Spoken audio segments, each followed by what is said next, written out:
ನಮಗೆ ಒಂದು ತಾಯಿ ನಾನು ಆಗಿದ್ರೆ ಮತ್ತೊಂದು ತಾಯಿ ನಾವು ಶಂಕರ್ ಹಾಸ್ಪಿಟಲ್ ಅಂತಲೇ ಹೇಳ್ಬೋದು. ಕ್ಯಾನ್ಸರ್ ಅಂದ ತಕ್ಷಣ ಸಾವು ಅಂತ ಏನು ನಮ್ಮ ಮೈಂಡಲ್ಲಿ ಇದೆ ಅದನ್ನು ಹೋಗ್ಲಾಡಿಸ್ಬೋದು. ಸೊ ಕ್ಯಾನ್ಸರ್ ಇದ್ದರೂ ಕೂಡ ನಾವು ಬದುಕಿ ತೋರಿಸ್ಬೋದು ಅನ್ನೋದಕ್ಕೆ ನನ್ನ ಮಗನೇ ಒಂದು ಉದಾಹರಣೆ ಅಂತ ಹೇಳ್ಬೋದು ಸರ್. ಯಾವುದೇ ತಂದೆ ತಾಯಿ ಆದರೂ ವರ್ಡ್ ನಿಮ್ಮ ಮಗುಗೆ ಕ್ಯಾನ್ಸರ್ ಇದೆ, 3rd stage, 2nd stage, 4th stage ಅಂದಾಗ ಅದನ್ನ ತಡ್ಕೊಳ್ಳೋ ಶಕ್ತಿ ಖಂಡಿತ ಇರಲ್ಲ. ಒಂದು ನಿಮಿಷವನ್ನು ಬಿಡದಂಗೆ 6 ತಿಂಗಳು ಕೂಡ ಕಣ್ಣಲ್ಲಿ ಕಣ್ಣಿಟ್ಟು ನಾನು ನೋಡ್ಕೊಂಡಿದ್ದೀನಿ ಸರ್. ಸೊ ಹಾಗಾಗಿ ಆ ಪ್ರಯತ್ನ ಇವತ್ತು ನನ್ನ ಮುಂದೆ 2nd PUC ಮಗು ಓದ್ಕೊಂಡು ಆರಾಮಾಗಿದೆ. ಅದೊಂದು ಖುಷಿ ಇದೆ ಸರ್ ನೋಡೋದಕ್ಕೆ. ಇಲ್ಲ, ನನ್ನ ಮಗುನ ಬದುಕಿಸ್ಕೋಬೇಕು, ನಾನು ಬದುಕಿಸ್ಕೊಂಡೆ ನನ್ನ ಮುಂದೆ ನನ್ನ ಮಗು ಸಾವು ನೋಡೋಕೆ ನಾನು ರೆಡಿ ಇಲ್ಲ.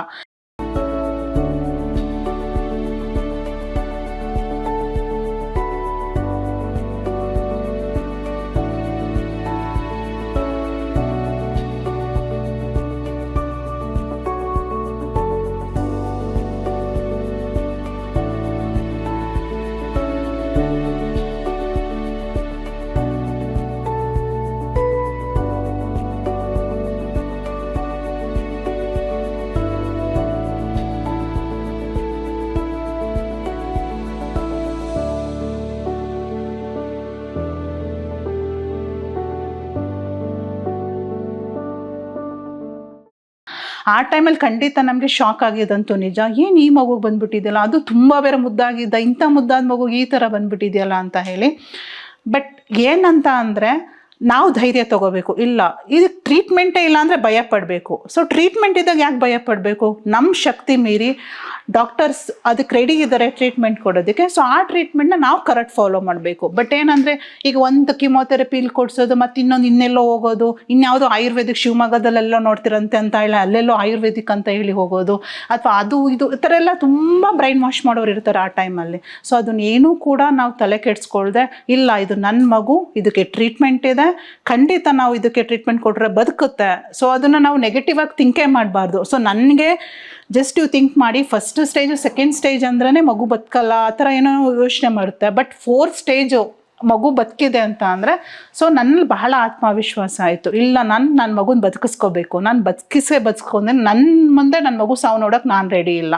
ಸೊ ನನ್ನ ಡಾಕ್ಟರ್ ಇದ್ದಾರೆ, ಡಾಕ್ಟರ್ ಸಪೋರ್ಟ್ ಮಾಡ್ತಾ ಇದ್ದಾರೆ, 80% ಬದುಕ್ತಾನೆ ಅಂತ ಹೇಳ್ತಿದ್ದಾನೆ ಅಂದಾಗ ಯಾಕೆ ಭಯ ಪಡಬೇಕು ಅಂತ ಹೇಳಿ ಫುಲ್ ಅವನಿಗೆ 6 ತಿಂಗಳು ಏನು ಕಿಮೋಥೆರಪಿ ಇತ್ತು, 1 ನಿಮಿಷನೂ ಕೂಡ ನಾನು ಆ ಕಡೆ ಈ ಕಡೆ ಅಲಗಾಡಿಲ್ಲ.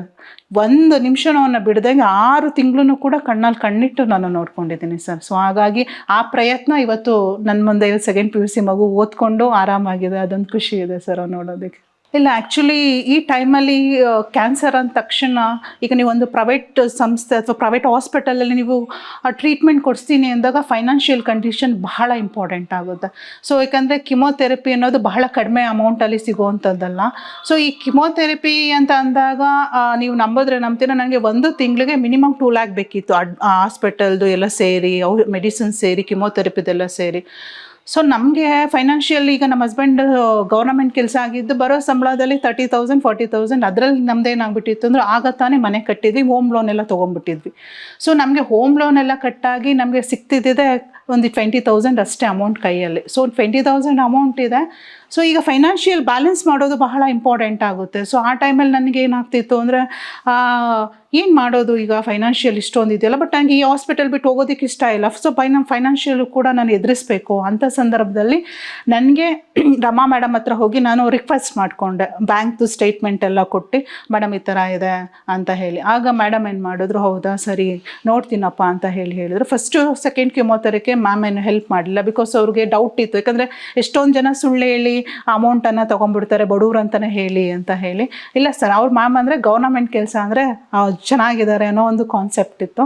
ಆಮೇಲೆ ಮತ್ತೆ ನಾನು ಬ್ಯಾಂಕ್ ಸ್ಟೇಟ್ಮೆಂಟ್ ಎಲ್ಲ ಕೊಟ್ಟಾಗ ಅವ್ರು 1st 3rd ಕಿಮೋಥೆರಪಿಯಿಂದ ಸ್ವಲ್ಪ ಹೆಲ್ಪ್ ಮಾಡು. ಅದಕ್ಕಿಂತ ಮುಂಚೆ ಫ್ಯಾಮಿಲಿ ಅಂತ ಹೇಳಿದಾಗ ಫಸ್ಟು ನೀವು ನಂಬಿದ್ರೆ ನಂಬ್ತೀರ, ನಮಗೆ 1st ಕಿಮೋಥೆರಪಿಗೆ ಅಮೌಂಟೇ ಇಲ್ಲ ನನ್ನ ಹತ್ರ ಕೊಡೋದಕ್ಕೆ. 2 lakh 1,80,000 ಏನೋ ಬಿಲ್ ಆಗಿದೆ, ಅಮೌಂಟೇ ಇಲ್ಲ. ಸೊ ಆ ಟೈಮಲ್ಲಿ ನಮ್ಮ ಮನೆಯ ಫ್ರೆಂಡ್ಸು ಸ್ವಲ್ಪ ಸಹಾಯ ಮಾಡಿದ್ರು. ನಮಗೆ ರಿಲೇಟಿವ್ಸು, ಕೆಲವೊಂದು ರಿಲೇಟಿವ್ಸು ಮಾಡಿಲ್ಲ, ಬಟ್ ಕೆಲವೊಬ್ಬರು ನಾವು ಹೇಳಲೇ ಇಲ್ಲ, ಹೇಳ್ದೇ ನಮಗೆ ಅಮೌಂಟನ್ನು ಸಹಾಯ ಮಾಡಿದ್ರು. ಅದಾದಮೇಲೆ ಯಾವಾಗ ಮತ್ತು ಇವನು ಓದ್ತಿದ್ದು ಹೋಲಿ ಕ್ರೆಸೆಂಟ್ ಸ್ಕೂಲ್ ಅಂತ ಹೇಳಿ, ಅಲ್ಲಿ ಆ ಸ್ಕೂಲಲ್ಲಿ ನಮಗೆ 2 ಲ್ಯಾಕ್ ನಮಗೆ ಮಕ್ಳುಗಳೇ ಕಲೆಕ್ಟ್ ಮಾಡಿ ಈ ಥರ ಅನೌನ್ಸ್ ಮಾಡಿ ಮಗುಗೆ ಈ ಥರ ಪ್ರಾಬ್ಲಮ್ ಆಗಿದೆ, ಸ್ವಲ್ಪ ಫೈನಾನ್ಷಿಯಲ್ ಹೆಲ್ಪ್ ಮಾಡಬೇಕು ಅಂದಾಗ ವಿತಿನ್ 3 ಡೇಸಲ್ಲಿ ಮಕ್ಳುಗಳೆಲ್ಲ ಸೇರಿ 2 ಲ್ಯಾಕ್ ಅಮೌಂಟ್ ಕಲೆಕ್ಟ್ ಮಾಡಿ ಅಲ್ಲಿ ನಮಗೆ ಅಲ್ಲೊಂದು 2 ಲ್ಯಾಕ್ ಅಮೌಂಟ್ ಸಪ್ಲೈ ಆಯಿತು. ಅದಾದ ನಂತರ ರೋಟ್ರಿದು ಒಂದು ಕ್ಲಬ್ ಇತ್ತು ರಾಮನಗರದಲ್ಲಿ, ಅಲ್ಲಿ ನಾವು ಸಪೋರ್ಟ್ ಕೇಳಿದ್ವಿ. ಅವರು ಒಂದು 40,000 ಅಷ್ಟು ಮೆಡಿಸಿನ್ಸ್ನ ಕಿದ್ವಾಯಿಂದ ನಮಗೆ ತರಿಸ್ಕೊಟ್ಟಿದ್ರು. ಸೊ ಈ ಥರ ಫೈನಾನ್ಷಿಯಲ್ ಹೆಲ್ಪು ಕೂಡ ನಮಗೆ ಹಾಸ್ಪಿಟಲ್ ಕಡೆಯಿಂದ 50% ಆಗಿಬಿಟ್ಟಿದೆ ಬಿಡಿ. ಸೊ ನನಗೆ ರಮಾ ಮೇಡಮ್ ಒಂದು ಫಂಡ್ ಅಂತ ಹೇಳಿ ಬಡವರಿಗೆ ಈ ಥರ ಪ್ರಾಬ್ಲಮ್ಸ್ ಇರೋರಿಗೆ ಅಂತ ಹೇಳಿ ಪ್ರೊವೈಡ್ ಮಾಡ್ತಾರೆ. ಸೊ ಯಾವಾಗ ಫಸ್ಟ್ ಕಿಮೋಥೆರಪಿ, ಸೆಕೆಂಡ್ ಕಿಮೋಥೆರಪಿ ಆದಮೇಲೆ ನಮ್ಮನ್ನೆಲ್ಲ ಅಬ್ಸರ್ವೇಷನ್ ಮಾಡಿದ್ರು, ಮತ್ತು ನಮ್ಮದು ಬ್ಯಾಂಕ್ ಸ್ಟೇಟ್ಮೆಂಟ್ ಎಲ್ಲ ತೊಗೊಂಡೋಗಿ ಕೊಟ್ಟಾದಮೇಲೆ ಮ್ಯಾಮ್ಗೆ ಸ್ವಲ್ಪ ಮನವರಿಕೆ ಆಯಿತು. ಸೊ ಅದಾದ ನಂತರ ನಮಗೆ ರಮಾ ಮೇಡಮ್ ಕಡೆಯಿಂದನೂ ಕೂಡ ನಮಗೆ ಈ ಥರ ಫಂಡ್ ಅಂತ ಹೇಳಿ 50% ಅಷ್ಟು ನಮಗೆ ಆಫರ್ ಮಾಡಿ ಕೊಡ್ತಾಯಿದ್ರು ಸರ್. ಅದು ಕೂಡ ಇವತ್ತು ನಮಗೆ ಅವತ್ತಿನ ದಿನದಲ್ಲಿ ಬಹಳ ಹೆಲ್ಪ್ ಆಯಿತು. ಓವರಾಲ್ ಅವ್ರು ಟೋಟಲ್ ನಮಗೆ 7 ಲ್ಯಾಕ್ವರೆಗೂ ಹಾಸ್ಪಿಟಲ್ ಕಡೆಯಿಂದನೇ ಹೆಲ್ಪ್ ಮಾಡಿದ್ದಾರೆ ಸರ್. ಅದು ನನಗೆ ತುಂಬ ಖುಷಿ ವಿಚಾರ.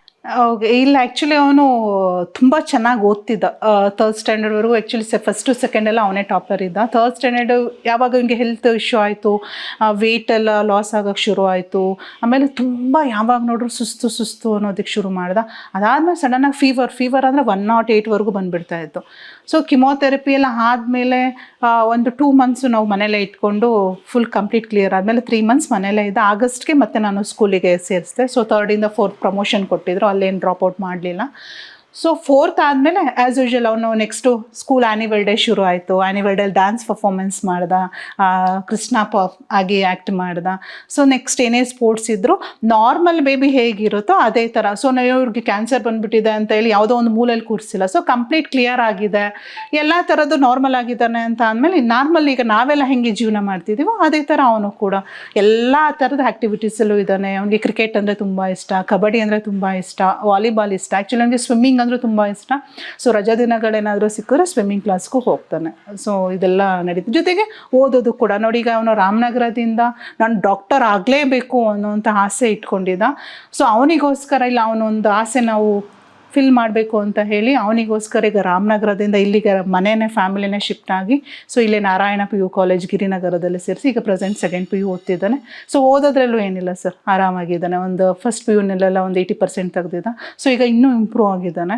ಸೊ ಈಗ ಅವನೇನಾರು ನೀಟು ನಾನು ತೆಗೆದು ನಾನು ಡಾಕ್ಟರ್ ಆಗಲೇಬೇಕು ಅಂತ ಆ್ಯಂಬಿಷನ್ ಇಟ್ಕೊಂಡು ಅದ್ರ ಕಡೆ ಓದ್ತಾ ಇದ್ದಾನೆ ಸರ್. ಅದೊಂದು ಖುಷಿ ಇದೆ. ಸೊ ಅವನಲ್ಲಿ ವಂದನಾ ಮ್ಯಾಮು ಡಾಕ್ಟರ್ಸ್ಗಳನ್ನೆಲ್ಲ ನೋಡಿ ಸೊ ನಂತರ ಎಷ್ಟೋ ತಾಯಂದಿರ ಕಣ್ಣೀರನ್ನ ನಾನು ಒರೆಸ್ಬೇಕಮ್ಮ, ಎಷ್ಟೋ ಮಕ್ಳುಗಳು ಈ ಥರ ಇದ್ದಾರೆ, ಅವ್ರಿಗೆಲ್ಲ ನಾನು ಬದುಕಿಸ್ಬೇಕು ಅಂತ ಹೇಳಿ ಆ ಒಂದು ಇನ್ಸ್ಪಿರೇಷನ್ ತೊಗೊಂಡು ನಾನು ಡಾಕ್ಟ್ರೇ ಆಗಬೇಕು ಅಂತ ಆಸೆ ಇಟ್ಕೊಂಡಿದ್ದಾನೆ. ಈಗ 2nd PU ಆದ್ಮೇಲೆ ನೋಡಬೇಕು ಸರ್ ಏನು ಯಾವ ಥರ ಆಗುತ್ತೆ ಅಂತ ಹೇಳಿ. ಓಕೆ. ಇದು ಏನಂತ ಅಂದರೆ ಕಿಮೋಥೆರಪಿ ನಮಗೆ ಏಪ್ರಿಲಲ್ಲಿ ಮುಗಿಯುತ್ತೆ. ಏಪ್ರಿಲಲ್ಲಿ ಮುಗ್ದಾದ್ಮೇಲೆ ವಂದನಾ ಮ್ಯಾಮ್ ಏನು ಹೇಳಿದ್ರು, 1 ಮಂತ್ ಆದಮೇಲೆ 1 ಮಂತ್ಗೆ ಒಂದು ಸಲ ಬನ್ನಿ ಅಂತ ಹೇಳಿದ್ರು. So May, June, July complete 1 ಮಂತ್ಗೆ ಒಂದು ಸಲ ಹೋಗ್ತಿದ್ವಿ. ಸೊ ಎವ್ರಿಥಿಂಗ್ ಈಸ್ ನಾರ್ಮಲ್ ಅಂತ ಹೇಳಿದ್ರು. ಅದಾದಮೇಲೆ 3 ಮಂತ್ಸ್ಗೆ ಒಂದು ಸಲ ಬರೋಕ್ಕೆ ಹೇಳಿದ್ರು. ಸೊ 3 ಮಂತ್ಸ್ಗೆ 2 ಟೈಮ್ಸ್ ಹೋದ್ವಿ. ಸೊ ಅವಾಗಲೂ ಎಲ್ಲ ನಾರ್ಮಲ್ ಇದೆ, ಅವ್ನಿಗೆ ಯಾವುದು ಫೀವರ್ ಆಗಲಿ ಮತ್ತು ಅವನಿಗೆ ಯಾವುದೇ ಥರದ ನೆಗಡಿ, ಕೆಮ್ಮು, ಫೀವರ್ ಆ ಥರ ಏನೂ ಬಂದಿಲ್ಲ. So next 3 months follow up ಆದಮೇಲೆ 2 ಟೈಮ್ಸ್ 3 ಮಂತ್ಸ್ ಹೋದ್ವಿ. ಅದಾದ ನಂತರ 6 ಮಂತ್ಸ್ ಒನ್ಸ್ ಬನ್ನಿ ಅಂತ ಹೇಳಿ ಇವನು 5th ಸ್ಟ್ಯಾಂಡರ್ಡ್ ಇದ್ದಾಗ 6 ಮಂತ್ಸ್ಗೆ ಒನ್ಸ್ ಹೋಗ್ತಿದ್ವಿ. ಸೊ 5th 2 ಟೈಮ್ಸ್ 6 ಮಂತ್ಸ್ ಒಂದ್ಸಲ ಹೋದ್ವಿ. ಸೊ ನೆಕ್ಸ್ಟ್ 6th ಸ್ಟ್ಯಾಂಡರ್ಡ್ ಬಂದಮೇಲೆ ಇಲ್ಲ ಕಂಪ್ಲೀಟ್ ನೀವೇನು ಬರಬೇಡಿ, ಆರಾಮಾಗಿದ್ದಾನೆ. ಸೊ ಏನಾದರೂ ಫೀವರ್ ಆ ಥರ ಎಲ್ಲ ಬಂದರೆ ಅಲ್ಲೇ ನಾರ್ಮಲ್ ನಿಮ್ಮ ಫ್ಯಾಮಿಲಿ ಡಾಕ್ಟರ್ ಏನಿದ್ದಾರೆ ಅಲ್ಲಿ ತೋರಿಸ್ಕೊಳ್ಳಿ ಅಂತ ಅಂದರು. So after that 6th standard ಬಂದಾದಮೇಲೆ ನಾವು ಯಾವುದು ಮತ್ತೆ ಫಾಲೋ ಅಪ್ ಅಂತ ಆಗಲಿ ಅಥವಾ ಬೇರೆ ಥರದ್ದು ಏನು ನಾವು ಬಂದೇ ಇಲ್ಲ ಸರ್. ಸೊ ನಾರ್ಮಲಿ ಇಲ್ಲ ಏನೂ ಇಲ್ಲ ಖಂಡಿತ. ಬಟ್ ಅದು ಮ್ಯಾಮ್ ಹೇಳಿದರು ಆಫ್ಟರ್ ಕಿಮೋಥೆರಪಿ ಆದಮೇಲೆ ಒಂದು ಸಲ ನೀವು ಸ್ನಾನ ಮಾಡಬೇಕಾದಾಗೆಲ್ಲನೂ ಕೂಡ ಬಾಡಿನ ಚೆಕ್ ಮಾಡಿ.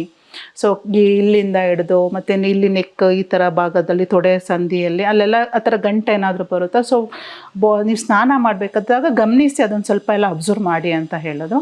ಸೊ ಅದಾದ ನಂತರ ಅವರು ಸ್ನಾನ ಮಾಡಬೇಕಾದಾಗೆಲ್ಲ ಸ್ವಲ್ಪ ಅಬ್ಸರ್ವೇಷನ್ ಮಾಡ್ತಿದ್ವಿ. ಸೊ ಅದೇ ಮತ್ತೆ ಯಾವುದೂ ಕೂಡ ರಿಪೀಟ್ ಆಗಿಲ್ಲ sir. So chemotherapy 6 chemotherapy complete ಆಗಿ ಸೊ ಪೆಟ್ ಸ್ಕ್ಯಾನ್ ಮುಖಾಂತರ ಕಂಪ್ಲೀಟ್ ಕ್ಲಿಯರ್ ಆಗಿದೆ ಅಂತ ಆದಮೇಲೆ ಮತ್ತೆ ಯಾವುದೇ ಥರದ ಜ್ವರ ಅಂತ ಆಗಲಿ, ಯಾವುದೇ ಥರದ ಸುಸ್ತಂತ ಆಗಲಿ ಅಥವಾ ಯಾವುದೇ ಥರದ ಮತ್ತೆ ಗೆಡ್ಡೆ ಆ ಥರದ್ದಾಗಲಿ ಯಾವುದೂ ಕೂಡ ಕಾಣಿಸ್ಕೊಂಡಿಲ್ಲ. ಕ್ಯಾನ್ಸರ್ ಅನ್ನೋದ್ರ ಬಗ್ಗೆ ನಮಗೆ ನಾಲೆಡ್ಜ್ ಖಂಡಿತ ಇರಲಿಲ್ಲ. ಸೊ ಯಾವಾಗ ಇವನಿಗೆ ಇಲ್ಲೊಂದು ಲಿಂಫೋಮಾ ಆಯಿತು, ಜಸ್ಟ್ ನಾವೆಲ್ಲರೂ ನಾರ್ಮಲಿ ಶೀತದ ಗಂಟು ಅನ್ನೋ ಥರನೇ ಫೀಲ್ ಆಗ್ತೈತೆ. ಬಿಕಾಸ್ ನನಗೂ ಅದೇ ಥರ ಆಗಿತ್ತು. ಇಲ್ಲಿ ನನಗೆ ಆಪ್ರೇಷನ್ ಆಗಿದೆ, ನನಗೂ ಸೇಮ್ ಶೀತದ ಗಂಟು ಥರ ಬಂದು ನಾನು ಫಸ್ಟ್ ಸ್ಟ್ಯಾಂಡರ್ಡ್ ಇದ್ದಾಗ ಮೇ ಬಿ ನಂತರ ಅವನಿಗೂ ಆಗಿರ್ಬೋದು ಅಂತ ಹೇಳಿ ನಾವು ಆ ಥರ ಅಂದ್ಕೊಂಡಿದ್ವಿ. ಸೊ ಅದಾದಮೇಲೆ ಅವನು ಯಾವಾಗ ಆ್ಯಂಟಿಬಯೋಟಿಕ್ ಕೊಟ್ಟಾಗಿ ತಿರ್ಗಾ ಮತ್ತೆ ರಿಪೀಟ್ ಆಯಿತು. ಸೊ ಆ ಟೈಮಲ್ಲಿ ಕ್ಯಾನ್ಸರ್ ಅಂತ ಅಲ್ಲ, ಮೋಸ್ಟ್ಲಿ ಏನೋ ಒಂದು ಗೆಡ್ಡೆ ಥರ ಇರ್ಬೋದು ಅನ್ನೋ ಥರ ಅಂದ್ಕೊಂಡಿದ್ವಿ. ಬಟ್ ಯಾವಾಗ MRI ಸ್ಕ್ಯಾನ್ ಬಂದು ಆ ಥರ ಇರ್ಬೋದು ಅಂತ ಹೇಳಿ ಗೆಸ್ ಮಾಡಿದ್ರು. ಸೊ ಆ ಟೈಮಲ್ಲಿ ಸ್ವಲ್ಪ ಕಾನ್ಫಿಡೆನ್ಸ್ ಅಂತೂ ಖಂಡಿತ ಕುಗ್ಗೋಗಿತ್ತು. ಸೊ ಅದಾದ ನಂತರ ಯಾವಾಗ ನಮಗೆ ಕಾನ್ಫಿಡೆನ್ಸ್ ಮತ್ತೆ ಬೂಸ್ಟಪ್ ಆಯಿತು ಅಂತ ಅಂದರೆ ಶಂಕರ್ ಹಾಸ್ಪಿಟಲ್ ಬಂದಮೇಲೆ.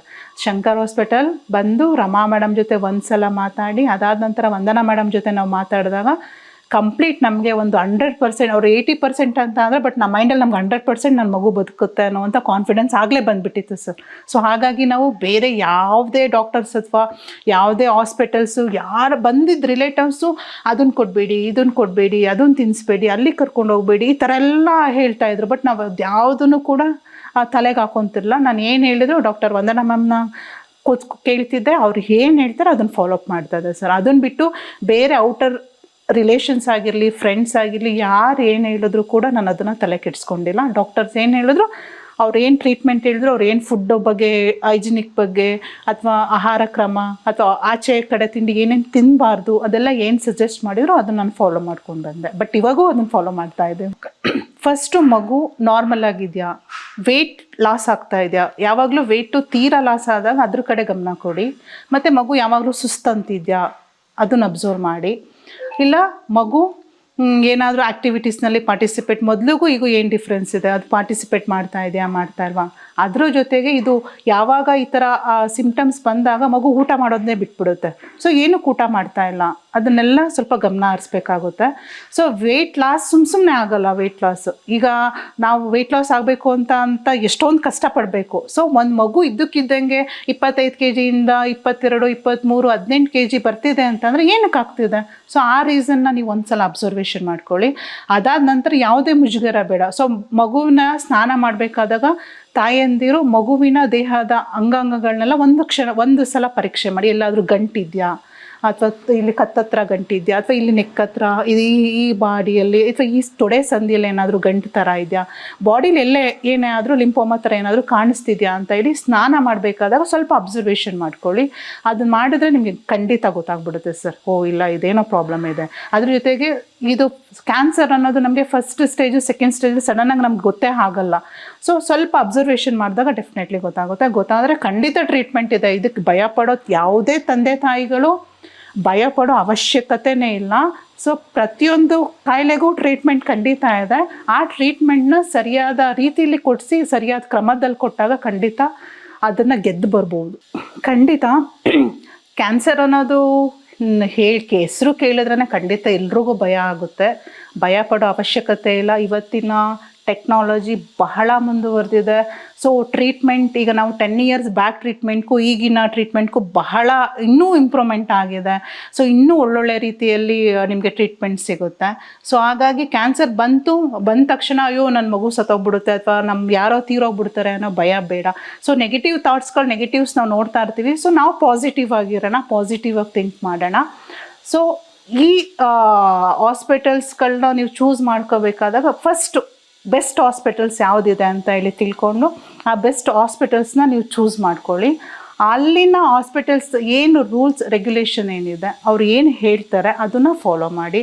ಖಂಡಿತ ಕ್ಯಾನ್ಸರ್ ಅನ್ನೋದು ಯಾವುದೇ ಥರ ಭಯಪಡೋ ಕಾಯಿಲೆ ಅಲ್ಲ.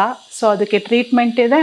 ನೀವು ಆತ್ಮವಿಶ್ವಾಸದಿಂದ, ಧೈರ್ಯದಿಂದ ಇದ್ದರೆ ಖಂಡಿತ ಅದನ್ನು ಸಹ ಗೆದ್ದು ಬರ್ಬೋದು. ಆ ಕ್ಷಣ ನಿಜವಾಗ್ಲೂ ಆಕಾಶನೇ ತಲೆ ಮೇಲೆ ಬಂದು ಬಿತ್ತೇನೋ, ಇಲ್ಲ ಅಯ್ಯೋ ನಾವೇ ಬದುಕಬಾರ್ದಪ್ಪ, ನನ್ನ ಮಗುಗೆ ಈ ಥರನ, ಆ ಶಾಕ್ ನಿಜವಾಗ್ಲೂ ಬಹಳ ಬಹಳ ಕಷ್ಟ ಅಂತ ಅನ್ನಿಸ್ತು.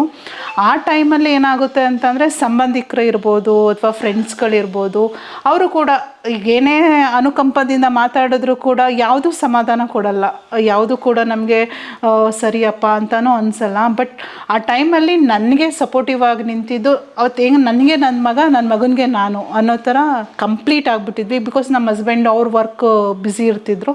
ಸೊ ಅಲ್ಲಿ ಆಮೇಲೆ ಮತ್ತೆ ಇನ್ನೊಂದು ಏನಂತ ಅಂದರೆ ಈಗ ಈ ಥರ ಹುಷಾರಿಲ್ಲ ಅಂದ ತಕ್ಷಣ ಎಲ್ಲ ರಿಲೇಟಿವ್ಸು ಎಲ್ಲ ಫ್ರೆಂಡ್ಸ್ಗಳು ನೋಡೋದಕ್ಕೆ ಬರೋಕ್ಕೆ ಶುರು ಮಾಡ್ತಾರೆ. ಸೊ ಅದು ಸ್ವಲ್ಪ ಅವಾಯ್ಡ್ ಆಗಬೇಕು. ಯಾಕಂದರೆ ಬರೋರೆಲ್ಲ ಹೈಜಿನಿಕ್ ಆಗಿರಲ್ಲ, ಟ್ರೀಟ್ಮೆಂಟ್ ನಡೀತಾ ಇರಬೇಕಾದಾಗ ಅದನ್ನು ಸ್ವಲ್ಪ ಅವಾಯ್ಡ್ ಮಾಡ್ಕೊಳ್ಳಿ. ಸೊ ಮಗು ಎಲ್ಲ ಕಂಪ್ಲೀಟ್ ಕ್ಯೂರ್ ಆದಮೇಲೆ ಬಂದು ನೋಡೋದು ಚೆನ್ನಾಗಿರುತ್ತೆ. ಬಟ್ ಹಾಸ್ಪಿಟಲಲ್ಲಿದ್ದಾಗ ಅಥವಾ ಮನೇಲಿದ್ದಾಗ ಹೋಗಿ ಡಿಸ್ಟರ್ಬ್ ಮಾಡೋದು, ಅದು ಇನ್ನೂ ನೋವು ತರ್ತಾ ಇರುತ್ತೆ. ಒಬ್ಬೊಬ್ಬರು ಒಂದೊಂದು ಮಾತಾಡಿದಾಗ ಆ ಕ್ಯಾನ್ಸರ್ ಇದೆ ಅಂತಂದಾಗ ಅವ್ರ ಪಾಡಿಗೆ ಅವ್ರು ಬಿಟ್ಬಿಡ್ಬೇಕು, ಅವ್ರು ಟ್ರೀಟ್ಮೆಂಟ್ ಏನು ನಡೀತಿದೆ ಅದು ನೋಡ್ತಾ ಇರಲಿ. ಬಟ್ ಅದಾದ ಫೋನ್ ಕಾಂಟ್ಯಾಕ್ಟ್ಸ್ ಇರುತ್ತೆ, ಫೋನಲ್ಲಿ ಮಾತಾಡ್ಕೊಳ್ಳಿ. ಬಟ್ ಅಲ್ಲಿ ಬರೋದು ಅಲ್ಲೇನೋ ಒಂದು, ಈಗ ಅವ್ರಿಗೇನೋ ನೆಗಡಿ ಇರುತ್ತೆ, ಅವ್ರಿಗೇನೋ ಕೆಮ್ಮಿರುತ್ತೆ, ಸಡನ್ನಾಗಿ ಮಗುಗೆ ಇನ್ಫೆಕ್ಷನ್ ಆಗಿಬಿಡುತ್ತೆ.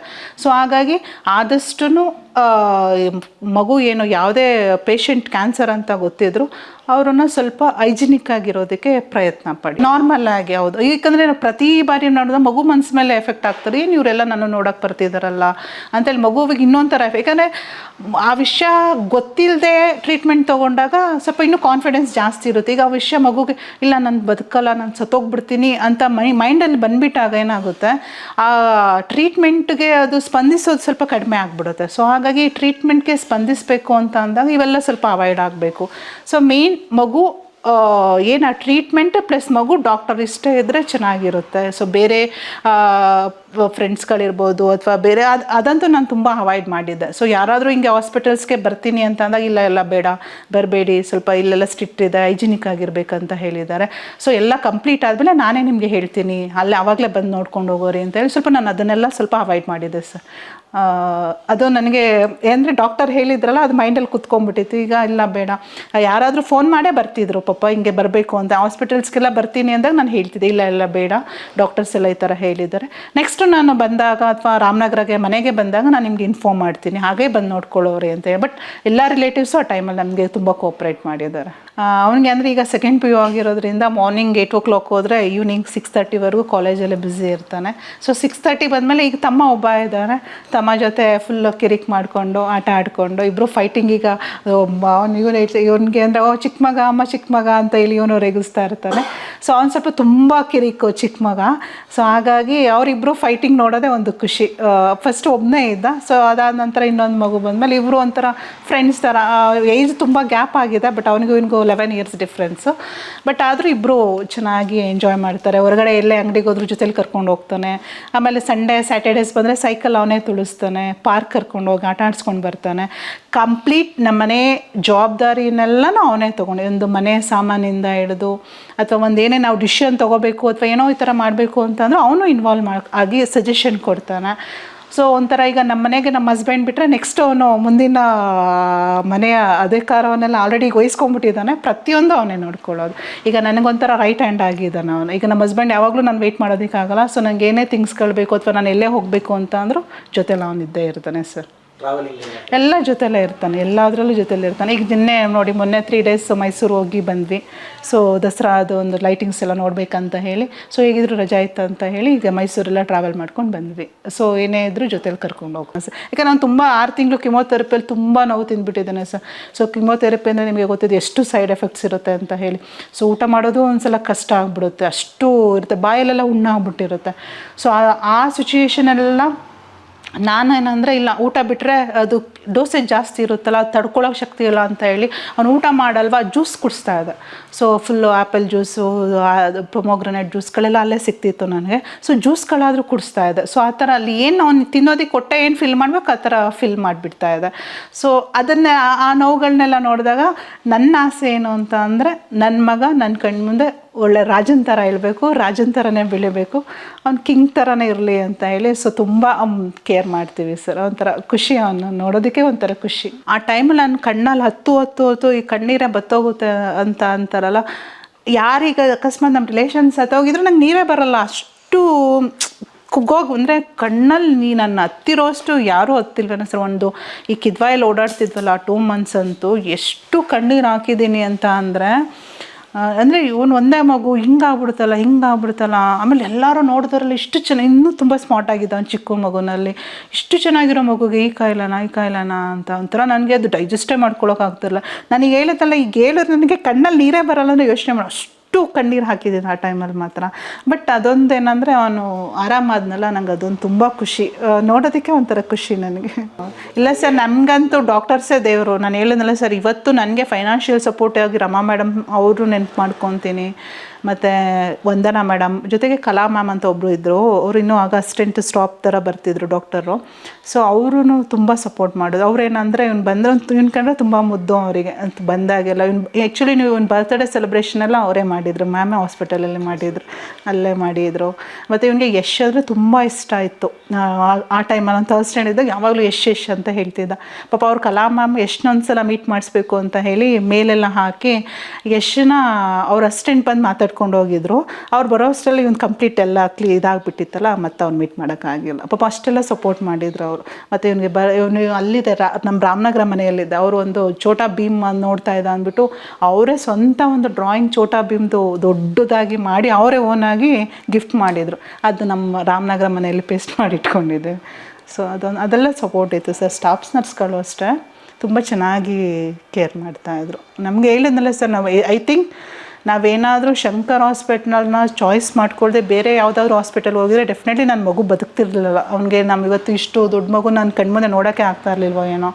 ಬಟ್ ನನಗೆ ದೇವರು ಅದೇನು ಇದು ಗೊತ್ತೋ, ಬಟ್ ಅಲ್ಲಿ ಹೇಳಿದ್ನಲ್ಲ, ಸುಮ್ಮನೆ ಸಜೆಸ್ಟ್ ಮಾಡಿದ್ದು ಶಂಕರ್ ಒಂದ್ಸಲ ಹೋಗಲಿ ಅಂತ ಹೇಳಿ. ಸೊ ಅದಿವತ್ತು ನನಗೆ ನನ್ನ ಮಗನ ಮತ್ತೆ ಬದುಕಿಸ್ಕೊಡ್ತು ಸರ್. ನಾನು ಹೇಳಿದ್ದು ನಮ್ಮ ಉಸಿರಿರೋವರೆಗೂ ನಾವು ಶಂಕರ್ ಹಾಸ್ಪಿಟಲ್ಗೆ ಯಾವತ್ತೂ ಋಣಿಯಾಗಿರ್ತೀವಿ. ನನ್ನ ಥಾಟ್ಸಲ್ಲಿ ಹೇಳಿದ್ರು ನನ್ನ ಮಗ ಸತ್ತೋಗ್ತಾನೆ ಅಂದರೆ ಅದು ನನಗೆ ಅಕ್ಸೆಪ್ಟೇ ಮಾಡ್ಕೊಳಕ್ಕಾಗ್ತಾಯಿಲ್ಲ. ಯಾಕೆ ಸತ್ತೋಗ್ಬಿಡ್ತಾನೆ, ಏನಾಗಿದೆ, ಇಲ್ಲ ಬದುಕ್ತಾನೆ. ನಾನು ನೆಗೆಟಿವ್ ಆಗಿ ನನ್ನ ಮೈಂಡಲ್ಲಿ ಅವನು ಯಾವಾಗ ವಂದನಮ್ಮ ಮೀಟ್ ಮಾಡಿ ಅವರು ಇಲ್ಲ 80% ಬದುಕ್ತಾನೆ ಅಂತ ಅಂದರು, ಅವಾಗ ನನಗೆ ಕಾನ್ಫಿಡೆನ್ಸ್ ಬಂದುಬಿಡ್ತು. ಆವಾಗ ನಾನು ಅಳೋದು ಸ್ಟಾಪ್ ಮಾಡಿದ್ದು ಸರ್. ಅವತ್ತು ಅಳೋದು ಸ್ಟಾಪ್ ಮಾಡೋದಕ್ಕೆ ನೆಕ್ಸ್ಟು ನಾನು ಅಳ್ಳೇ ಇಲ್ಲ. ಅವ್ರು ಡಾಕ್ಟರ್ ಏನು ಹೇಳ್ತಾರೆ ಅದನ್ನು ಫುಲ್ಲು ಫಾಲೋಅಪ್ ಮಾಡಿ ಜೊತೆಲೇ ಹೇಳೋದು ಸರ್. 6 ಮಂತ್ಸ್ ಜೊತೆಲೇ ಕಂಪ್ಲೀಟಾಗಿದ್ದು ನೋಡಿಕೊಂಡೆ. ಸೊ ಅದೊಂದು ನನಗೆ ಖುಷಿ. ಅದಾದಮೇಲೆ ಹೇಳಿದ್ಮೇಲೆ ಸರ್ ಯಾವಾಗ ಕಾನ್ಫಿಡೆನ್ಸ್ ಕ್ರಿಯೇಟ್ ಆಯಿತು ಅವನಿಗೆ ಫಸ್ಟ್ ಸೆಕೆಂಡ್ ಥರ್ಡ್ ಕಿಮೋಥೆರಪಿಲಿ ಗೊತ್ತಾಗ್ಬಿಡ್ತು, ಇಲ್ಲ ಇವನ್ನೆಲ್ಲ ಬಾಡಿ ಎಲ್ಲ ಚೆನ್ನಾಗಿ ಸ್ಪಂದಿಸ್ತಾ ಇದೆ, ಎಲ್ಲ ಆರಾಮಾಗಿ ಸೆಟ್ ಆಗಿದೆ ಅಂತ ಹೇಳಿ. ಅವನು 4th 5th ಈ 6th ಕಿಮೋಥೆರಪಿ ಮುಗಿದ ತಕ್ಷಣ ಇಮಿಡಿಯೇಟ್ ಅವನಿಗೆ ಏರ್ ಗ್ರೋ ಎಲ್ಲ ಆಗೋಯ್ತು. 1 ಮಂತಿಗೆ ನಾವು ಮ್ಯಾಮೇ ಗುರ್ತಿದ್ದೀವಿ, ಇಷ್ಟೊಂದು ಬಂದುಬಿಟ್ಟಿದೆಯಾ, ಇಷ್ಟೊಂದು ಏರೆಲ್ಲ ಇಷ್ಟು ಬೇಗ ಬಂದುಬಿಡ್ತಾ ಅಂತ ಹೇಳಿ. ಅಷ್ಟು ಚೆನ್ನಾಗಿ ಟ್ರೀಟ್ಮೆಂಟ್ ಮಾತ್ರ ತುಂಬ ಚೆನ್ನಾಗಿ ಸಿಕ್ತು ಸರ್ ನನಗೆ. ಸರ್ ನೀವು ನಂಬಿದ್ರೆ ನಂಬ್ತೀರಾ, ರಾಮನಗರದಿಂದ ಬರಬೇಕಾ, ಅಲ್ಲೇನಂದರೆ ಒಂದು ಕಡೆ ಇಲ್ಲ ಫೆಸಿಲಿಟೀಸು. ಇಲ್ಲಿಂದ ಅಲ್ಲೋಗಿ ಅಂತಾರೆ, ಅಲ್ಲಿಂದ ಇಲ್ಲೋಗಿ ಅಂತಾರೆ. ಸೊ ಎಗ್ಲು ಮೇಲೆ ಇವ್ರು ನನ್ನ ತಮ್ಮ ಮತ್ತು ನಮ್ಮ ಹಸ್ಬೆಂಡು ಹಿಂಗೆ ಎಗ್ಲು ಮೇಲೆ ಎತ್ಕೊಂಡು ಓಡಾಡಿಸ್ತಾ ಇದ್ವಿ ಸರ್. ನಡೆಯೋಕ್ಕೆ ಆಗ್ತಾ ಇರಲಿಲ್ಲ ಅವನು, ಆ ಥರ ಆಗ್ಬಿಟ್ಟಿದ್ದು. ಪೋಲಿಯೋ ಆದಾಗ ಹೆಂಗೆ ನಡೆಯುತ್ತೆ ಮಗು ಆ ಥರ. ಸೊ ಅದು ಇನ್ನೂ ನಡೆದ್ರೆ ಇನ್ನೂ ಜಾಸ್ತಿ ಆಗಿಬಿಡುತ್ತೆ ಅನ್ನೋ ಭಯಕ್ಕೆ ಏನು ಮಾಡ್ತಾಯಿದ್ವಿ, ಎತ್ಕೊಂಡು ಓಡಾಡ್ತಾಯಿದ್ವಿ. ಥರ್ಡ್ ಸ್ಟ್ಯಾಂಡರ್ಡ್ ಮಗುನ ಎತ್ಕೊಂಡು ಓಡಾಡೋದು ಅಂದರೆ ಹೇಗಿರುತ್ತೆ. ಅವನು ಆಲ್ರೆಡಿ ಸ್ವಲ್ಪ ವೆಯ್ಟ್ ಕಡಿಮೆ ಆಗಿದ್ದ, ಬಟ್ ತುಂಬ ದಪ್ಪ ಇದ್ದ, ಅವನು ತುಂಬ ಸ್ಮಾರ್ಟ್ ಆಗಿದ್ದ. ಅದು ವೆಯ್ಟು ಕಡಿಮೆ ಆಗಿ ಯಾವಾಗ ಫಸ್ಟ್ ಕಿಮೋಥೆರಪಿ ಆದ ತಕ್ಷಣವೇ ಇಮಿಡಿಯೇಟ್ ನಡೆಯೋಕ್ಕೆ ಶುರು ಮಾಡಿಬಿಟ್ಟೆ ಸರ್. ಅವ್ನು ಫಸ್ಟು ಕಿಮೋಥೆರಪಿ ಮುಗಿದ ತಕ್ಷಣ ಇದು ಲಿಂಫೋಮ ಏನಿತ್ತು ಅದು ಕರ್ಗೋಯ್ತು. ಫಸ್ಟ್ ಕಿಮೋಥೆರಪಿಗೆ ಲಿಂಫೋಮ ಕರ್ಗೋಯ್ತು, ಮತ್ತು ಕಾಲೂ ಸರಿ ಹೋಯ್ತು. ಅವಾಗ ನನಗೆ ಕಾನ್ಫಿಡೆನ್ಸ್ ಬಂದುಬಿಡ್ತು, ಓಕೆ ಫೈನ್, ಇಲ್ಲಿ ಅಂತ ಒಂದು ಕಿಮೋಥೆರಪಿಗೆ ಇರೋ ಗಂಟು ಕಳ್ಕೋಗಿದ್ರೆ ಇನ್ನು ಬಾಡಿಲಿರೋ ವೈರಸ್ ಎಲ್ಲ ಆಲ್ಮೋಸ್ಟ್ ಹೋಗುತ್ತೆ ಅನ್ನೋದು ಒಂದು ಕಾನ್ಫಿಡೆನ್ಸ್ ಬೂಸ್ಟ್. ಬಟ್ ಡೋಸೇಜ್ ಜಾಸ್ತಿ ಕೊಡ್ತಾಯಿದ್ರು ಇವನಿಗೆ, 4 ಸ್ಟೇಜ್ ಆಗಿರೋದ್ರಿಂದ ಹೆವಿ ಡೋಸೇಜ್ ಇತ್ತು. ಬಟ್ ಅದು ಸೈಡ್ ಎಫೆಕ್ಟ್ಸ್ನ ಫೇಸ್ ಮಾಡೋದೇ ಸ್ವಲ್ಪ ಕಷ್ಟ ಸರ್. ಅದು ಸೈಡ್ ಎಫೆಕ್ಟ್ಸ್ ಅಂತೂ ಹೆಂಗಂದರೆ ಇದ್ದಕ್ಕಿದ್ದಂಗೆ ನಡ್ಗಕ್ಕೆ ಶುರು ಮಾಡಿಬಿಡೋಣ, ಇದ್ದಕ್ಕಿದ್ದಂಗೆ ವಾಮಿಟಿಂಗ್ ಆಗಿಬಿಡ್ತಿತ್ತು, ಇದ್ದಕ್ಕಿದ್ದಂಗೆ ಲೂಸ್ ಮೋಷನ್ ಹೆಂಗೆ ಅಂತ ಅಂದರೆ ಅವನು ಮಲಗಿರೋ ಹತ್ರನೇ ಎಲ್ಲ. ಅದೆಲ್ಲ ಅಂದರೆ ನಾವು ಸ್ವಲ್ಪ ಧೈರ್ಯದಿಂದ ಇರಬೇಕು ಆ ಟೈಮಲ್ಲಿ. ಆಗ ನನಗೆ ಅಲ್ಲಿದ್ದಂಥ ಸ್ಟಾಫ್ ನರ್ಸ್ಗಳು ಮತ್ತು ಡಾಕ್ಟರ್ಸ್ಗಳು ಬೇರೆ ಡಾಕ್ಟರ್ಸ್ಗಳೆಲ್ಲ ಸಪೋರ್ಟಿವ್ ಆಗಿ ಮಾಡ್ತಾಯಿದ್ರು ಸರ್. ಅದು ಹೆಂಗೆ ಮಾಡಬೇಕು, ಹೇಗೆ ನೋಡ್ಕೋಬೇಕು, ಮತ್ತು ಅದಕ್ಕೆ ಇಮಿಡಿಯೇಟ್ ನಾವು ಹಾಸ್ಪಿಟಲಲ್ಲೇ ಇರ್ತಿದ್ದಿದ್ರ ಅಲ್ಲ ಇಮಿಡಿಯೇಟ್ ಟ್ರೀಟ್ಮೆಂಟ್ ಸಿಕ್ಬಿಡ್ತಾಯಿತ್ತು ನನಗೆ. ಈಗ ನಾನು ಮನೇಲಿ 3-4 ಡೇಸ್ ಆದ ತಕ್ಷಣ ಮನೇಲಿ ಕರ್ಕೊಂಡು ಬಂದುಬಿಟ್ಟಿದ್ರೆ ಅದೆಲ್ಲ ಫೇಸ್ ಮಾಡೋಕ್ಕಾಗ್ತಾ ಇರಲಿಲ್ಲ. ಸೊ ಅವ್ರ ಮ್ಯಾಮ್ ಏನು ಮಾಡಿಬಿಟ್ರು 25 ಡೇಸ್ ಒಂದು ಕಂಪ್ಲೀಟ್ ಅಲ್ಲೇ ಸರ್. 3 ಡೇಸ್ ಕಿಮೋಥೆರಪಿ ಆದರೆ ಇನ್ನು ಮಿಕ್ಕಿದೆಲ್ಲ ಸೈಡ್ ಎಫೆಕ್ಟ್ಸ್ ಟ್ರೀಟ್ಮೆಂಟ್ ಕೊಡೋಕ್ಕೆ ಶುರು ಮಾಡ್ಕೊಬಿಟ್ರು. ಸೊ ಅದು ನನಗೆ ಹೆಲ್ಪ್ ಆಯಿತು. ಸೊ ಸೈಡ್ ಎಫೆಕ್ಟ್ಸ್ ಇಮಿಡಿಯೇಟ್ ಆದರೂ ಅಲ್ಲೇ ಟ್ರೀಟ್ಮೆಂಟ್ ಸಿಕ್ಬಿಡ್ತಿತ್ತಲ್ಲ. ಸೊ ಹಾಗಾಗಿ ನನಗೇನು ಅದು ಭಯ ಆಗಿಲ್ಲ. ಸೊ ಮನೆ ಕರ್ಕೊಂಡು ಬಂದಿದ್ರೆ ಸ್ವಲ್ಪ ಮತ್ತಲ್ಲಿಂದ ಬರಬೇಕು ಆ ಥರ ಪ್ರಾಬ್ಲಮ್ ಆಗ್ತಿತ್ತು. ಸೊ ಕಿಮೋಥೆರಪಿ ಸೈಡ್ ಎಫೆಕ್ಟ್ಸ್ಗೂ ನನಗೆ ಅಲ್ಲೇ ಟ್ರೀಟ್ಮೆಂಟ್ ಸಿಗ್ತಾ ಇದ್ದಿದ್ದರಿಂದ ಸೊ ಅದನ್ನು ಫೇಸ್ ಮಾಡೋದಕ್ಕೂ ನಾವು ರೆಡಿ ಆಗಿಬಿಟ್ಟಿದ್ವಿ. ಸೊ ಮೆಂಟಲಿ ಫಿಕ್ಸ್ ಹೋಗಿ ಕಿಮೋಥೆರಪಿ ಮೇಲೆ ನೆಕ್ಸ್ಟ್ ನಿಮಗೆ ಜ್ವರ ಬರುತ್ತೆ, ನೆಕ್ಸ್ಟು ಇದಾಗ್ಬಿಡುತ್ತೆ ಅಂತ ಫಸ್ಟ್ ಕಿಮೋಥೆರಪಿ ಒಂದು ಎಕ್ಸ್ಪೀರಿಯನ್ಸ್ ಆದಮೇಲೆ ಇನ್ನು 5 ಕಿಮೋಥೆರಪಿಗೆ ಮೆಂಟಲಿ ನಾವೇ ಫಿಕ್ಸ್ ಆಗಿಬಿಡ್ತಾ ಇದ್ವಿ. ನಾನು ಫ್ಯೂಚರಲ್ಲಿ ಡಾಕ್ಟರ್ ಆಗಿ ಬೇರೆ ಮಕ್ಕಳಿಗೆ ಜೀವ ಕಾಪಾಡ್ತೀನಿ ಅನ್ನೋದೊಂದು ಕಾನ್ಫಿಡೆನ್ಸ್ ನನಗಿದೆ. ಕ್ಯಾನ್ಸರ್ ಆಗೋಕ್ಕಿಂತ ಆದಮೇಲೆ ಸ್ವಲ್ಪ ಎಕ್ಸ್ಟ್ರಾ ಕೇರ್ ತೊಗೋತಾ ಇದ್ದಾರೆ. ಲೈಕ್ ಔಟ್ಸೈಡ್ ಫುಡ್ ಆಗಿರ್ಬೋದು, ಔಟ್ಸೈಡ್ ರೋಮಿಂಗು ಅಥವಾ ಹೈಜೀನ್ ಬಗ್ಗೆ ಇರ್ಬೋದು, ಎಲ್ಲ ಫುಲ್ ಸ್ಟ್ರಿಕ್ಟಾಗಿ ಫಾಲೋ ಮಾಡಿಸ್ತಾರೆ.